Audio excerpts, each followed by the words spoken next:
Assalamualaikum warahmatullahi wabarakatuh. Puji syukur kehadirat Allah Subhanahu wa Ta'ala yang telah memberikan rahmat dan nikmat kepada kita semua, sehingga kita dapat berkumpul dalam keadaan sehat walafiat. Yang terhormat, Profesor Nurhijrah Gistituati, MED, EDD, dan Ibu Sari Febrianti, SPD, MPD.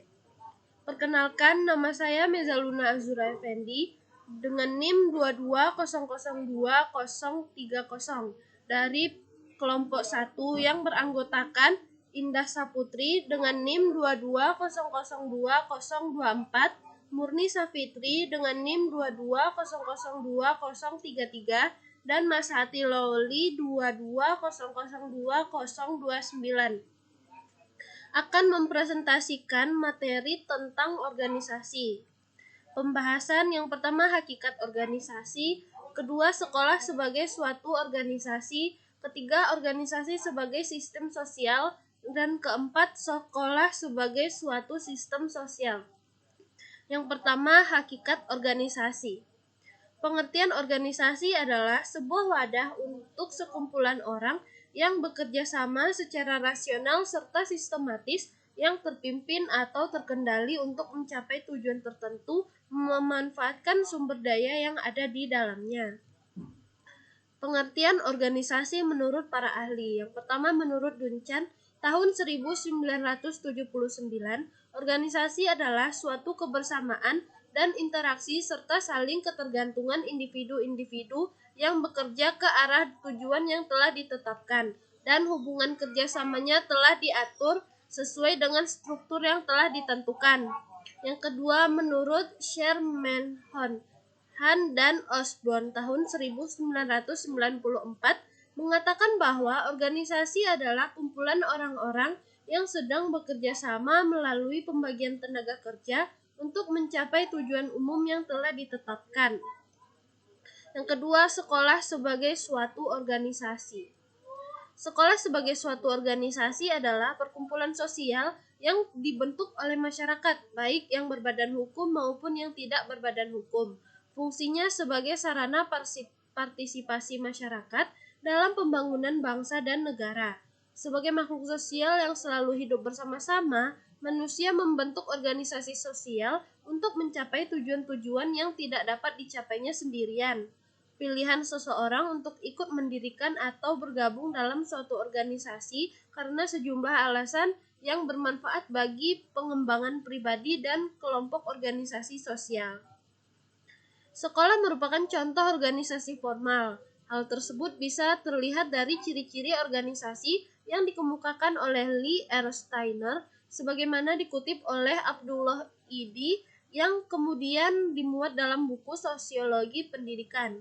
Ciri-ciri tersebut adalah: sebagai formalitas, merupakan ciri organisasi sosial yang menunjukkan adanya perumusan, peraturan, ketetapan, tujuan, strategi, dan sebagainya. Hierarki merupakan ciri organisasi yang menunjukkan pada suatu pola kekuasaan yang berbentuk piramida. Besarnya dan kompleksnya. Umumnya, organisasi sosial memiliki banyak anggota, sehingga hubungan sosial antar anggota bersifat tidak langsung atau impersonal. Gejala ini dikenal dengan gejala birokrasi. Dan yang terakhir, lamanya atau duration, menunjukkan pada diri bahwa eksistensi suatu organisasi lebih lama daripada keanggotaan orang-orang dalam organisasi itu. Yang ketiga, organisasi sebagai sistem sosial. Organisasi dikatakan sebagai suatu sistem sosial karena organisasi merupakan suatu wadah yang merupakan tempat orang berinteraksi yang terdiri dari dua orang atau lebih yang mempunyai peran dan fungsi masing-masing dalam organisasi tersebut dan mempunyai tujuan dari proses interaksi mereka. Sedangkan dalam pelaksanaannya, organisasi tidak terlepas dari keadaan sosial atau masyarakat, yang artinya organisasi bersifat terbuka. Sistem sosial yang dimaksudkan adalah organisasi tersebut disesuaikan dengan kondisi dan kebutuhan masyarakat setempat, sehingga terdapat hubungan antara organisasi dan masyarakat. Yang keempat, sekolah sebagai suatu sistem sosial.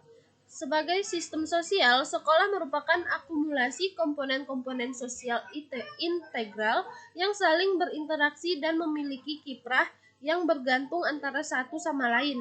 Semua sistem sosial mempunyai aktivitas dan fungsi yang harus dilaksanakan dengan cara tetap.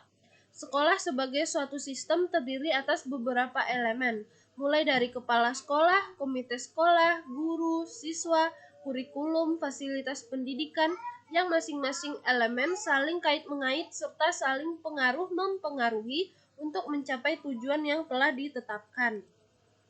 Sebagai contoh, misalnya seperti masyarakat pada di sekitar kita, atau seperti pada sistem yang ada di suatu universitas atau sekolah. Lalu bisa juga di dalam masyarakat seperti adanya kecamatan, kelurahan, rukun warga, dan rukun tetangga. Seorang individu yang hidup bersama dengan individu lainnya, minimal ada 2 orang individu. Individu tersebut saling berinteraksi antara satu sama lain, sehingga terjadi adaptasi dan terbentuk pengorganisasian. Lalu muncullah pada setiap individu rasa persatuan dan kesatuan. Sekian presentasi saya. Mohon maaf apabila ada kesalahan. Assalamualaikum warahmatullahi wabarakatuh.